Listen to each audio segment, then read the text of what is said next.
இல்லை, தமிழ் மூத்த அறிஞர் ஐயா சிவகுமார் அவர்களே.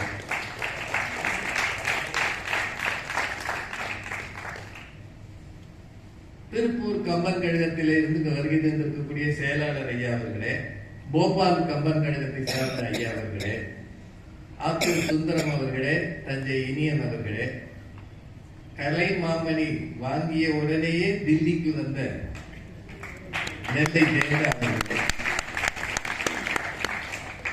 இந்த ஊர் பரபரப்பிலும் கம்பனை கேட்க நெருக்கடியான போக்குவரத்துக்கு மத்தியில் இங்கே வருகை தந்திருக்கக்கூடிய டெல்லி வாழ் தமிழ் சொந்தங்களே,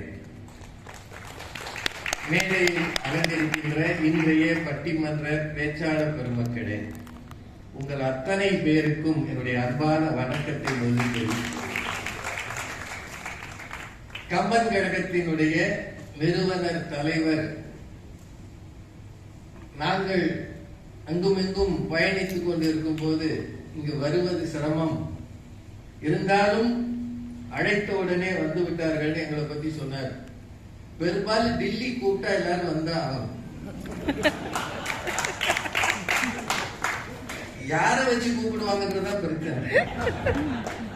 போன்ல கூப்பிடலாம், ஆள் அனுப்பி கூப்பிடலாம், ஈடிய வச்சு கூப்பிடலாம், ஈடிய வச்சு கூப்பிடலாம், எப்படியோ கூப்பிடுவாங்க. டெல்லி கூப்பிட்டா நாங்கெல்லாம் பதறிக்கிட்டு வந்துதான் ஆகணும். இன்னொன்னு இருக்கு, இன்கம் டாக்ஸ் ஒண்ணு இருக்கு, எதை வச்சு கூப்பிடுவாங்க.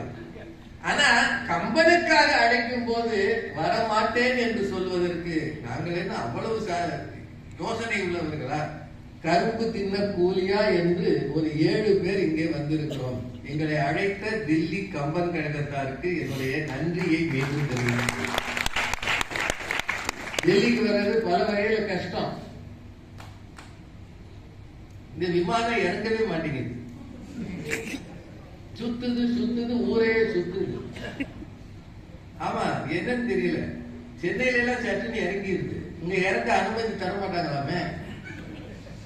எப்ப அனுமதி கொடுத்து நாம இறங்கி நாங்களும் நல்லா தூங்கி முடிச்சு பார்த்தோம், அப்புறமும் இறங்கல. அதுக்கு இடையில ஒரு உப்புமான்னு ஒண்ணு கொடுத்தாங்க, இண்டிகோ உப்புமா. அது தலையில கொஞ்சம் வெந்நிய ஊத்தி மூடி வச்சுட்டு அதுவா ஆதிக்கும்னாங்க. ஒரு குச்சி ஒண்ணு கொடுத்து இப்படி கிளறுன்றாங்க. அதெல்லாம் சாப்பிட்டு வயிற்றுக்கு எடுத்துக்க நாங்க விரும்பல. பொட்டலம் போட்டு கொண்டாந்துருப்போம். யாருக்காவது வேணும்னா